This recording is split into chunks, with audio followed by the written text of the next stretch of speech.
Well, a brave choice. Okay, focus. Think courage. Think Shaun White. Think how perfect they'll be for outdoor crafts.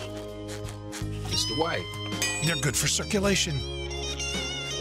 Plus, they're totally practical. Yeah, freedom. Scan me. Stride on, pale-legged shorts guy.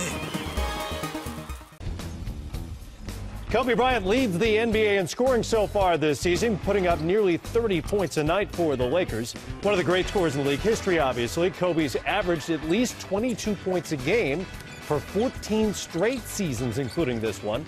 But the game has changed during the course of his career. There seem to be fewer and fewer big-time bucket fillers to be found. Check the numbers. Only 9 players are averaging 20 points a game this season.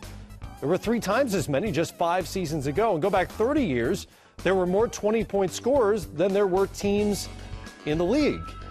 It's a curiosity. Overall scoring is down about 2 points per team per game compared to that 07-08 season, but that's not enough to account for the dearth of prolific scorers out there. So what gives? Why are there so few guys putting up big numbers night after night? Well, the first thing that came to mind, Matt, when we started to broach this subject was the fact that there's some star guys that are hurt this year. Yeah. I mean, there are a number of key guys on their teams that are not playing. Talk about Dirk Nowitzki.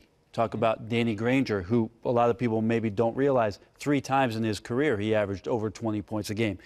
Bargnani's done it 2 times. Bynum probably would have been a 20-point scorer this year. Derrick Rose, Kevin Love, Kyrie Irving, we can go on. Eric Gordon late. Eric Gordon. So there are a number of guys. The first thing I thought about 3D was that prolific scorers. A lot of guys who might have been 20-point scorers haven't played enough to qualify or haven't averaged that at this point. They've seen more ice bags than court time this year. Yeah. But 18 compared to the 20, 9 versus 27 5 years ago. Well, for me, I think it's lack of big men. You don't have the centers like we had back in, say, the 80s and 90s where you had guys that you played inside out. No matter, we always talk about protected paint, but playing with Shaq, the David Robinsons, the Patrick Ewings, the Rick Smiths, Elijah Wan, yeah. You knew you were going to get easy shots feeding off of them because they got so many touches, they were so lethal, they scored high percentage. These guys shot 50, 55%. Shaq one year shot almost 60% because it's all dunks and layups.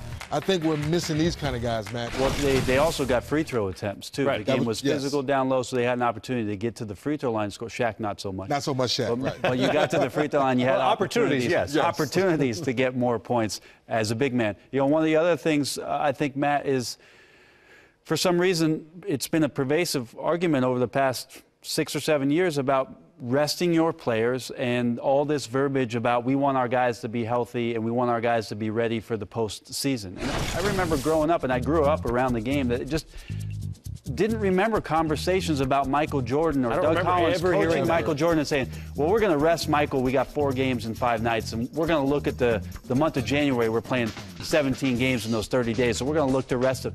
Didn't have those kind of conversations. Nowadays, you look at one guy. Luol Deng is averaging 40 points or 40 minutes a game this season. Just one guy in the league. So the idea about monitoring minutes, much like in baseball, the 100-pitch count and making sure that you don't put your player in jeopardy, I think the pullback of the minutes has something to do with the scoring being down as well. Is that necessary? And with that thought, I don't know, Matt, because they say the athlete's better today compared to yesterday. Right. But the Michael Jordans, the Scottie Pippens, the Reggie Millers, the Steve Smith, they played a lot of minutes. And you weren't worried about resting these guys. Where today, maybe the injuries are up. Maybe general managers say once a guy gets into that 38th, 39th, 40th minute, he's not as effective. Maybe that's what it is with all these new theories we have out now. But guys like Larry Bird, they played until they blew the team out or got in foul trouble or something like that. Dr. J, he played. So you've never heard a guy saying, I'm tired. There are more playoff games potentially now than there used to be. Do you think the minute stuff is coming from just the coaches or from the players? It's all the coaches. No player wants to come out the game. A player wants to play. You don't usually hear it from the players. Never a player wants to come out. Even if he's tired, he's going to wait for that TV timeout or something like that to manage his breath, so to speak. It's the coaches, it's the general managers watching guys, seeing how effective they are in that fourth quarter. And it's not even it's not even 3D protecting it for that season. It's protecting it for the seasons that you have him, the longevity of the player's career. 4 or 5 years. Well, we're not going to take a risk on getting somebody back. Derrick Rose, I mean, all these guys who we talked about being injured this year, Right. there's been not a timetable or a rush for a lot of these guys to get back because you're protecting your investment for the length of the time that you have that player as well. So these are some of the theories we came up with a dearth of 20-point scores out there. With Brent's theory, the stars are hurt. There have been a lot of them. Well, speaking of stars, the one thing 3D and I thought about too is that you're also having a lot of teams that aren't just having one marquee guy. There are a lot of star players now. It's all the rage. Coming together. I mean, it's so 2012. Get a bunch of great players, put them on the same team, have these trio of stars, and put them together. So now, less opportunities for one guy to shine. You have equal opportunity scoring, sharing the wealth amongst star players.